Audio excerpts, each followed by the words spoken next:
Today we're painting the Swam Mistress for the Grimcoven board game. The goal of this little paint up is to simplify the process for what can otherwise be viewed as a fairly complex miniature. The approach I'm using today works best on organic creatures with little clothing or other inorganic elements in the sculpt. This is because the coloring of living organisms tends to blend and fade into one another from one feature to the next. There isn't a hard separation of color like there is with inanimate objects. We're going to embrace this quality and take a fast and loose approach to placing our initial layer of colors. Welcome to Trehane Miniatures. I begin by priming the miniature with dark purple primer. This will make for a great shadow color in any deep recesses that are missed with the subsequent acrylic paint layers. For a purple undercoat, I used to prime my minis black and then follow it up with a layer of dark plum pro acryl. This dark purple primer isn't quite as dark as that, but it's a much more efficient way to get dark violet shadows into place.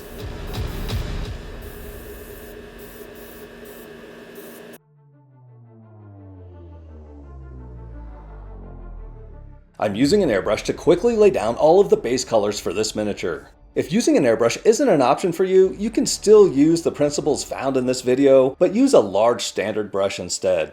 I'm doing my best to place the colors where I want them, but I'm not stressing about being too precise. As mentioned earlier, any overspray will add to the organic feel of this piece. If using a standard brush, there is no need to paint within the lines, so to speak. Any necessary details can be cleaned up later.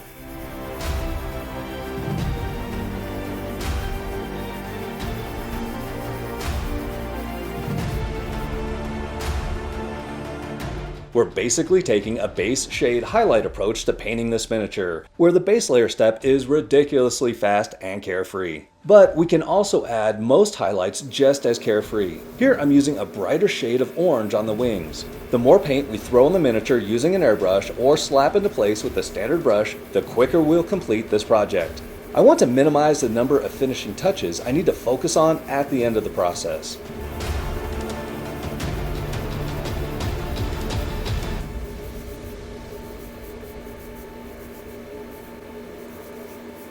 To further illustrate this, I'll use the airbrush to add the brightest highlights to the wings. Alternatively, this could be accomplished with a little dry brushing. This really only works on large surfaces like this. Most of the final highlights on this piece will have to be added with a detail brush. Edge highlighting is a great example of something that can't be accomplished with the airbrush. However, dry brushing works exceptionally well for edge highlights. Reserving the detail brush work for highlights only will help speed up the process. Pale yellow works great as the final highlight color for the top side of the wings that are directly impacted by the light. Light naturally reflects off the surface with a near white reflection at the brightest point. This is perfectly represented by the pale yellow. However, on the underside of the wings, the highlights are a result of the light passing through the translucent nature of the pagium or wing skin rather than reflecting off it. Think of this as acting like a stained glass window. The light passing through the thin membrane will make the wing appear much brighter on its underside, but the color will remain true to the actual color of the wing. Therefore, I'm using fluorescent orange as a filter over the pale yellow to return the color of the wing to a brighter version of the mid-tone color. For the rest of the earth tone colors like green and beige, I'm basing the model with a coat of dark brown. When it comes to thinning my paints for the airbrush, I have two general approaches depending on the type of paint I'm using. For regular acrylic hobby paints, I use airbrush thinner in the paint itself. I thin the paint significantly, beginning with a mix of 3 drops of thinner for every 1 drop of paint. I also add a little flow improver to my airbrush cup to lube the needle. When using thinner paints like airbrush specific paints or acrylic inks, I usually just add a little flow improver to the paint. I try to use the same brand of products when possible. For example, I'll try to use Vallejo thinner with Vallejo Game Color and Model Color paints, and I'll use Army Painter airbrush medium with their air paints. While on the subject of thinning airbrush paints, I'd like to stress that I don't go out of my way to purchase matching paint and thinner brands. I usually buy whatever is most affordable and test it for suitability for the specific paints I'm using. Sometimes a paint set will come with the appropriate thinning medium for that specific product. This is how I ended up with some Army Painter airbrush medium. I always thin my paints in a small metal dish before adding them to my airbrush cup. This is a critical step if I'm using a particular paint and thinner combination for the first time. On several occasions, I've run into a problem where the thinner I'm using has caused the paint to coagulate. A thinner that's good for one hobby paint may be terrible for another. It doesn't happen that often, but when it does, I am so glad that I don't have to clean that crap out of my airbrush.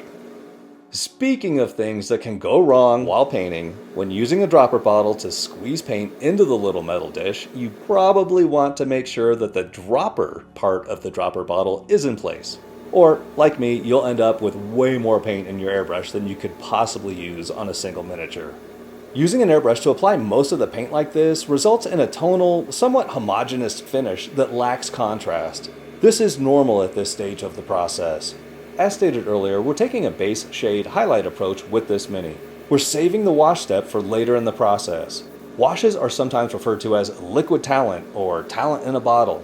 They can save otherwise mundane looking paint jobs. The wash will add depth and shadow to the piece, increasing the contrast and making these brighter colors pop.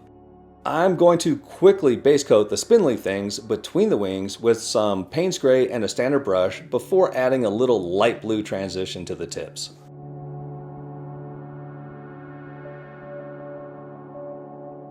After that Payne's Gray is in place, I use some titanium acrylic ink through the airbrush to brighten the ends of the spindles. Then I spray turquoise ink over the white. I extend this color a bit further into the Payne's Gray base layer than I did with the white. This should help make for a smooth transition between the colors. At this point, a wash is all that's needed to make things look tabletop ready. Well, that would be okay if we were dealing with a bunch of redundant sculpts of a simple minion. For this boss level character, I want to spend a little more time fleshing out the details before the wash goes on. A dark wash works wonders to add separation to the details, but some details still require a little individual care. Payne's Gray makes a nice dark border color for the bright orange wings.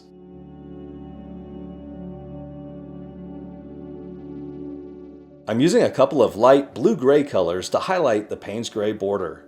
I'm keeping these highlights small so the border maintains a dark appearance. I'm applying them to bumps and any concave areas that I feel would catch the light.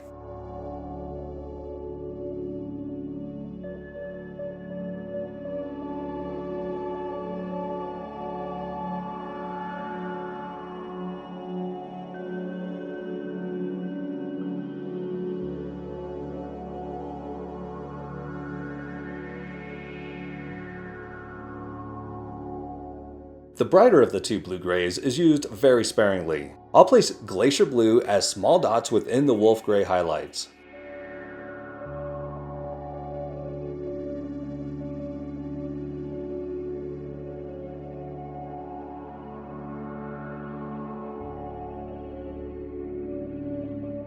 I also use Glacier Blue on the very tips of the wing spindles.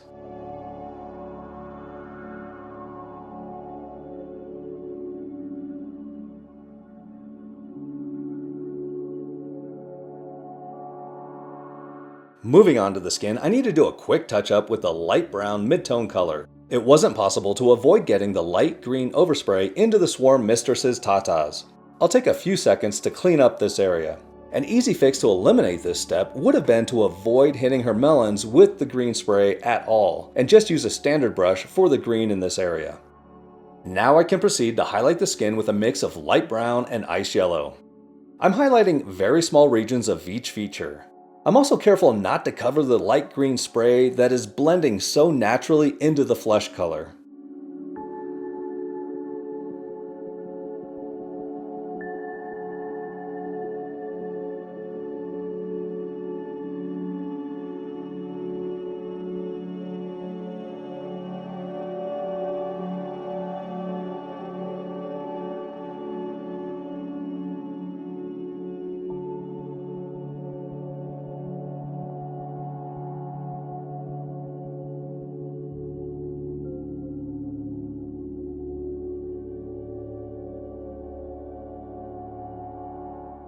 Then I use light green to touch up any areas that need it. This is most evident on the poison ivy vines on her breasts.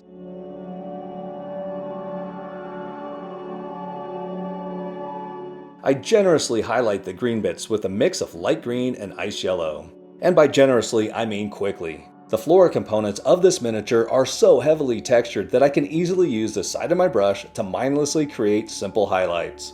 And while this looks fairly bland and lacking in contrast at the moment, keep in mind that we're going to apply a wash later on. This will deepen the shadows and create the desired contrast.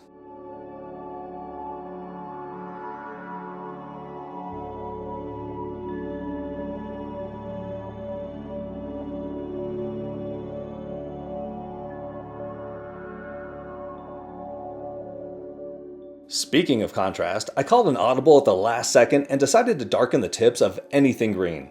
Normally, things like trees get greener near the ends of branches, but this model is sculpted differently. The extreme ends of these plant-like features have a bark texture to them, whereas the growth near the Swarm Mistress's core appears more vine-like. Regardless of the dendrology behind it, painting some brown on the model looks way more interesting than keeping everything green.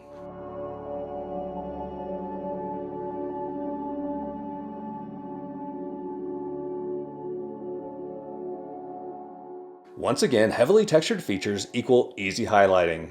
I use a large, soft brush to dry brush orange-brown over the dark base layer. This is all I'll do to highlight the dark brown. I try to keep my brightest highlights near the upper torso and face for most of the models I paint. The gravestones get a base coat of dark gray.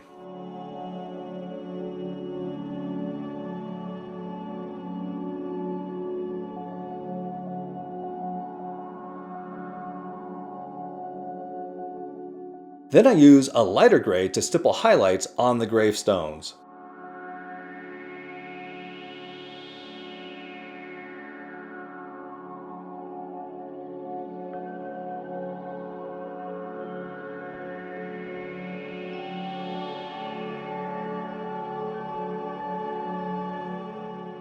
Before painting the teeth, I allow glistening blood to seep into all the recesses around the teeth. This gives the mouth a sickly red appearance. I use ice yellow to paint the gills on the mushrooms.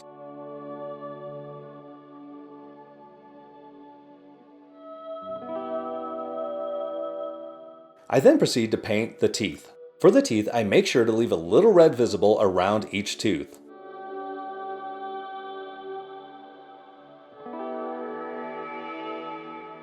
I painted a small dot of ice yellow in the eye before attacking it with some fluorescent orange.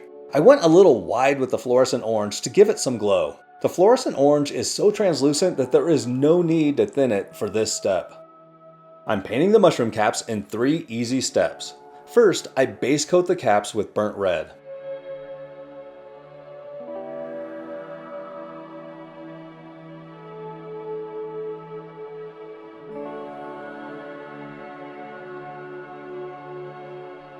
Next, I slap some burnt orange on the caps within the burnt red layer.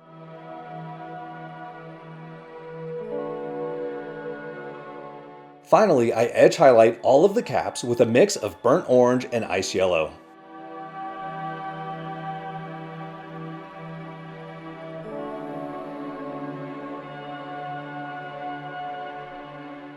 The last thing that I'm going to do before making a horrible decision is to muck up the base a bit. I'm using a goat hair dry brush to stipple army green over much of the dark brown base layer. Then I do the same with yellow ochre. The yellow ochre covers much less area and is focused mostly on the high points of the base.